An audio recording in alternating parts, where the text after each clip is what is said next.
There you are. Are you all right? Hello. It's all right. You can come out. Look around. Trees, wind, grass,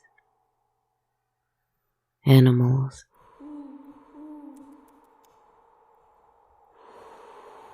Just peace. Maybe a mysterious kind of peace. Gentle, soft, and green. It's all right. Come on out. Sit with me. There we are.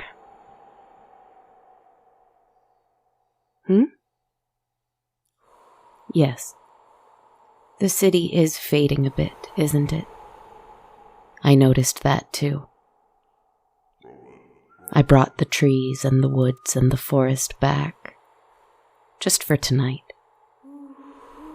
The city is still there, looming and concrete, but it's a little transparent, ghostly. I thought we might like to be here tonight. Here, where we are not alone, but pleasantly solitary, perhaps. With each other, of course.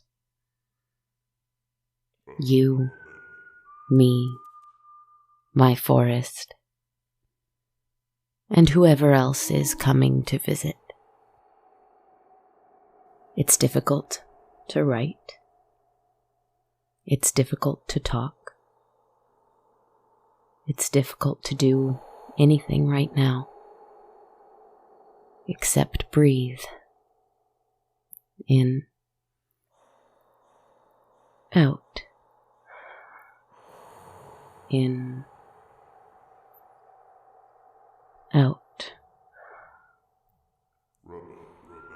Even that takes a good deal of patience and practice. It's about all I can do in the face of overwhelming disharmony. Disharmony is part of the world. Chaos is certainly there, maintaining balance. And, as much as I struggle with it, cruelty is also part of the world, as are apathy and greed. It saddens me to say that. They are unfortunate realities. But we have to fight to maintain the balance, if we can see it. Try to do that here, with me, if you can. For example, do you hear, on the wind, far, far away, as if in another world, perhaps in the ever-fading concrete world, not fading forever, but just for now so that you can breathe a little bit without it. Just relax and leave it for now. But maybe you can still hear. I hope you can still hear.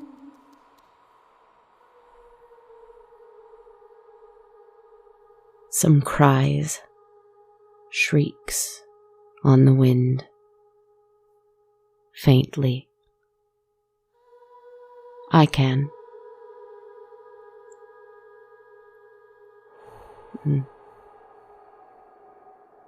I keep thinking, I'll sing a song, I'll play some music, I'll drown it out. But it is important to listen to it.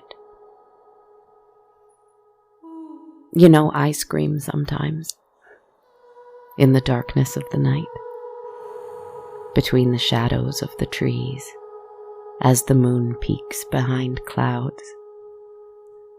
I'll shriek and shriek and shriek, and my voice is strange and distant and echoing and ghostly. And I wonder if, somewhere, Someone is listening and hearing me. That helps, for some reason. I've been doing it a little more than usual lately. Maybe that's why I needed to change the scene.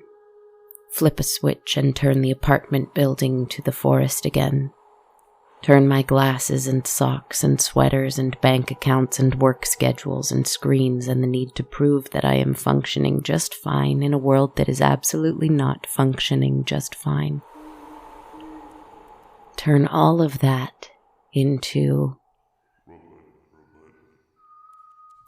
willow trees, riverbanks, distant singing, phantom whispers, good friends, strangers, all listening. Sometimes the best thing for feeling frightened is just allowing yourself to be. I asked my cards a question. I asked my tarot cards what my heart wants, what my heart needs. I hope that I will receive a message that is also for your hearts too. But as always, take the message with a grain of salt. Take a grain of salt anyway for protection, for there are spirits here. I shuffled, and as I shuffled, I felt my heart breaking up into little tiny pieces. Breaking wide open, in fact, and desperate to give me that message. It was the reversed 8 of Swords again. This is the 6th time I've seen this card. I saw it only 4 episodes ago, when I asked, what should I create? And now I asked, what does my heart need? And it came again. I suppose what we need and want should be the things we create anyway, don't you? The 8 of Swords depicts someone bound and blindfolded, trapped, hopeless, surrounded by a field of sharp swords. Dangerous territory, difficult situation. But there is a way out. The person simply cannot see it. And even more so when this card is reversed, the field of swords becomes even less perilous because the person can simply let go and fall to freedom. So the card upside down refers to a self-limiting perspective that is hurting you. The need to release negative patterns or cycles in your life that are keeping you locked up. Something inward and negative, keeping you stuck. Your freedom is attainable. You can create your freedom. You just need to open yourself to the possibility of it. That is what the card means. And that is what my heart needs. Obviously. Otherwise, I wouldn't have received this card so many times. What about you, my friend? What is this card for you? We've certainly talked about it enough. Go on, tell me.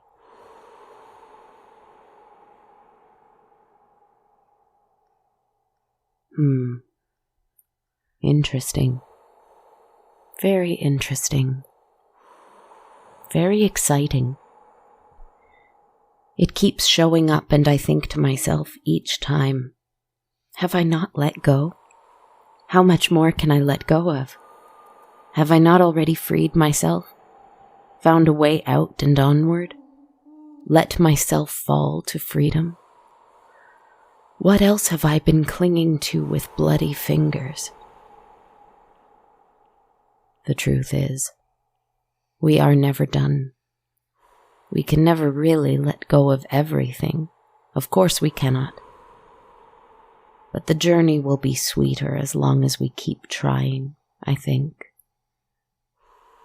To release the human need to cling to structures, both concrete and imaginary, and allow ourselves to still walk among each other and progress how we must, but at the same time working together to move forward and help everyone, all of us, every single last one of us, be free and without suffering. An impossible task, utterly impossible, but it is the task we have. First, we just have to let go of everything that tries to tell us not to even try. My heart takes turns soaring and sinking, flying and falling. Does yours? Better than staying silent. A still heart is a cold heart. What's that? Why are we here? Oh, I see. Well, we've always been here. That's all. So, just relax. Enjoy it. It's yours. It's all of ours. Just rest.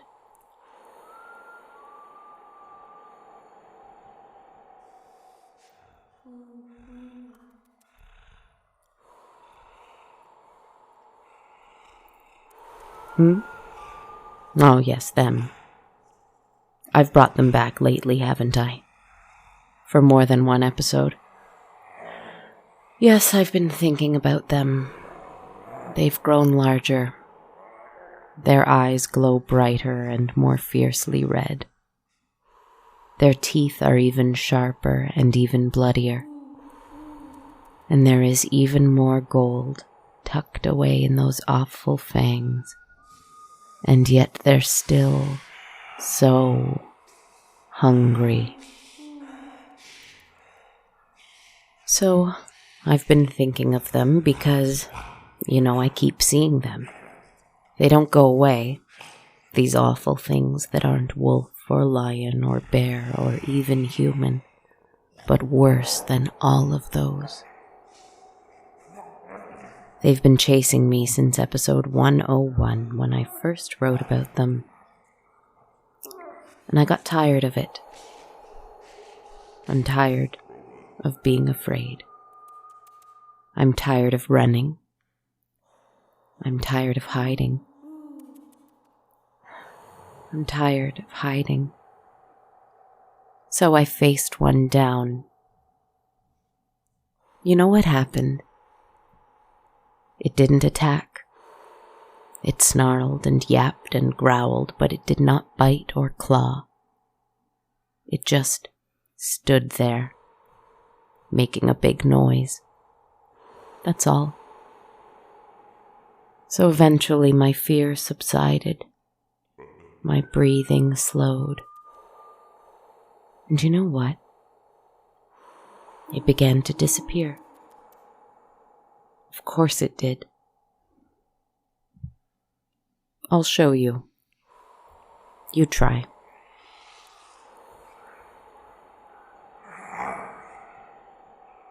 Look, there's one right beside you. If you'll permit me, let's try something. I'll show you something. It might be a bit scary at first, but that's what we're here for, isn't it? I understand if you'd rather not. But if you're willing, don't look away. Isn't it frightful? Isn't it awful? Isn't it just everything you despise and fear and all the things you think are the worst parts of the world? Don't look away. See the blood on its teeth. See the malice in its eyes. Hear the hate in its growl. Isn't it despicable? Don't look away. Don't look away. Don't look away.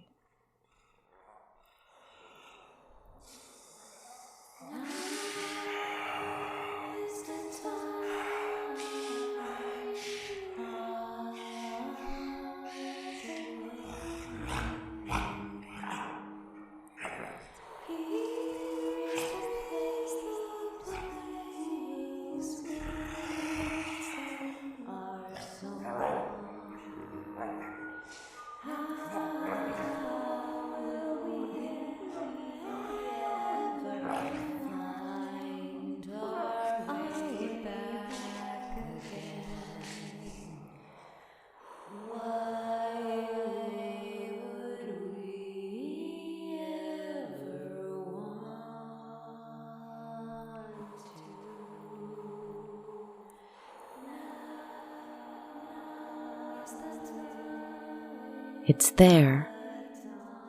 But what if, just for now, even as it stands here, ready to feast, what if you just breathe and try to enjoy the forest anyway? For example, isn't this a nice song? Don't look away from the beast. If you lose sight of it, it might surprise you. Best to keep looking. But that's no reason to not enjoy pleasant music.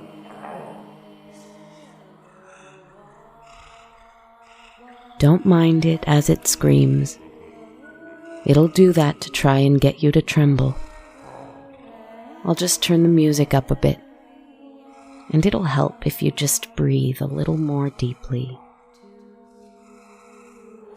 There we are. Yes, it's salivating and pawing at the ground with its immense talons now. Yes, it's coming so close to you that you can smell its breath. Yes, the gold coins are so shiny and new, it's hard to not look at them instead of the beast's eyes. Keep looking in its eyes, though. And keep breathing. You want to sing along? Singing along helps.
Did it disappear? I thought so. I'm proud of you. No easy thing to do. The beasts never really mattered. They're just images, nightmares looking for a heart to live in. They need to go somewhere. Best to keep an eye on them, but not give them too much power.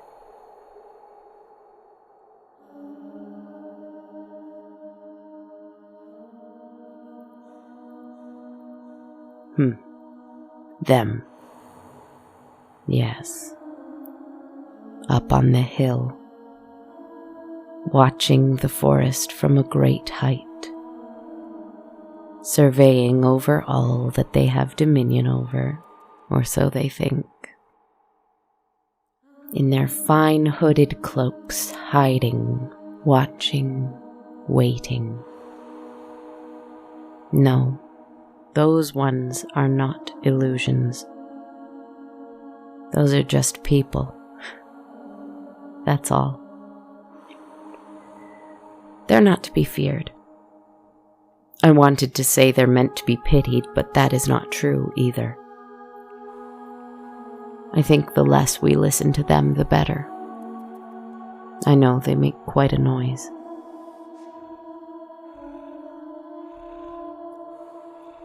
Ah, the beasts are back. That's all right. We know what to do. Maybe we should sing again.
Once upon a time, there was a little bat hanging upside down in his little cave.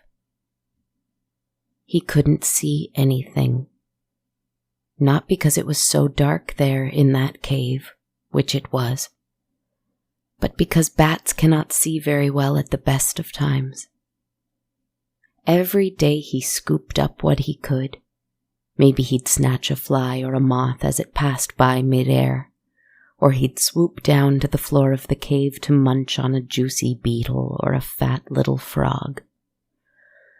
Or maybe he'd swoop down to the little river that crossed through the cave and grab a minnow in his feet and snack on that. But he did not enjoy eating little frightened things that never saw the light of the moon. Nor did he enjoy being a little frightened thing that never saw the light of the moon. You know what bats do have, though? They have excellent hearing.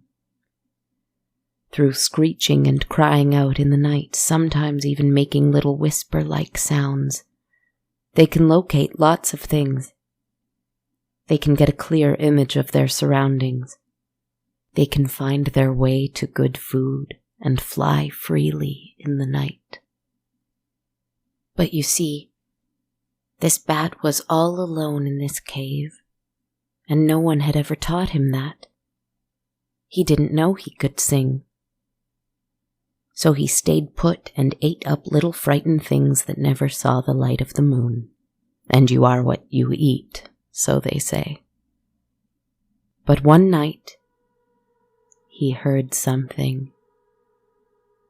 Something not too far away, and not muffled by moist stone walls as most sounds from within the cave were. This was something outside.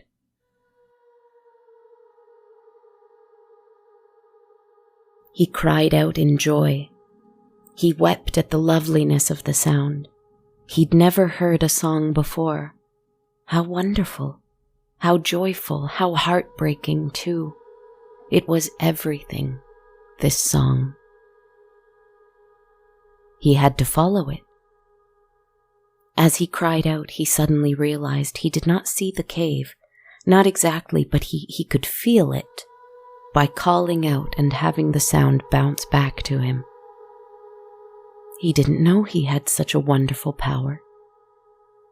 He didn't know he had such a clear roadmap to fly towards something else. And so he did, flying up, up, up through the little tunnels and channels in the stone. He went up and up and up, and though he couldn't see well, there was a light, a distant light, soft and silver. And so he followed it. He heard other things. The forest. It was the sound of the forest. He'd never heard something so sweet. And soon he squeezed his way through a little tunnel in the stone, and then felt cool night air on his beautiful little wings. He smelled the leaves, the rain, the grass, and he couldn't help but weep again. But when he wept, he saw the trees, the owls, the birds, other bats, everywhere, singing, flying bats. He could see, he could distinctly smell sweet, ripe, nutritious fruit, too. No more frightened little cave animals to munch on. He could see this forest and the creatures in it. Not the imaginary beasts, those ones have long disappeared. But he could see you and me, even the cloaked figures on the hill, and all of it, even the most frightening parts, made him sing. The Eight of Swords, upside down, is a little bat clinging to the ceiling of a little cave. So are we all often. Not always, but often enough. Take heart. Let it go. And sing.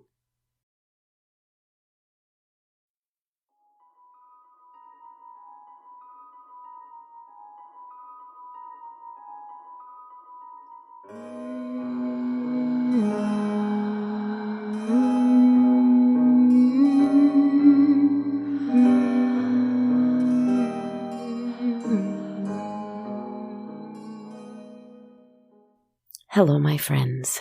Thank you so much for joining me this week for episode 195 of On a Dark, Cold Night. This is your host, writer, narrator, podcaster, composer, etc., Kristen Zaza.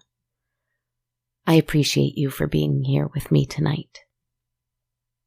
It's a sad week, and my heart breaks for my American listeners, especially those of you in Texas.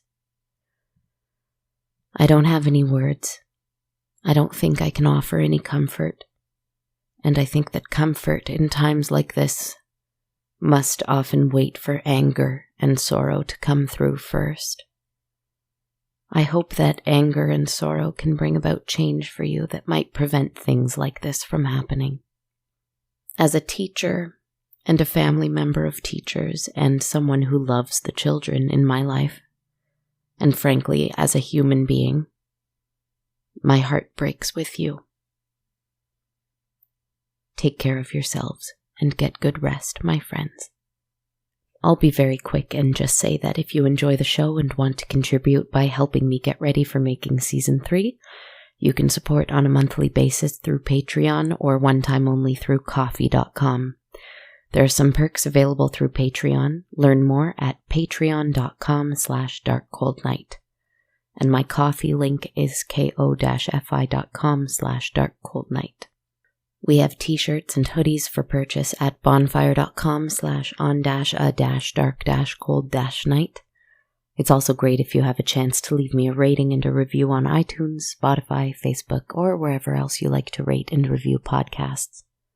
You can also follow me on social media. I'm on Twitter at @adarkcoldnight, Instagram at darkcoldnightpodcast, on my Facebook or YouTube pages just called On a Dark Cold Night, or on TikTok at Kristen Zaza. Thank you again for listening tonight. Thank you for staying with me through my explorations and ramblings and meditations and dissolving of character and my singing out and all this other stuff that I'm insecure about most of the time. All little, tiny, petty fears, nothing but imaginary. And so something else to let go of on my part. Maybe on yours too, if that's helpful to you at all. But the Eight of Swords is about perspective. Can you shift yours? Can we shift ours collectively towards compassion? I'll leave you with a short quote by Ram Dass, who said, "Compassion refers to the arising in the heart of the desire to relieve the suffering of all beings." So with that thought, once again, get good rest so that you can wake up and, if you want, if you're with me on this, try to let go as best as you can of the things that keep you from embodying that compassion. I'll be trying with you. Good night, my friends.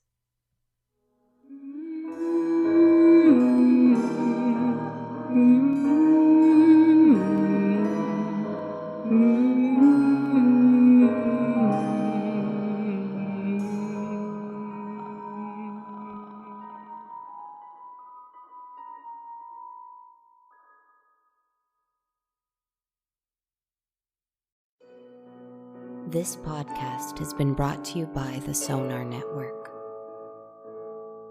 Sonar.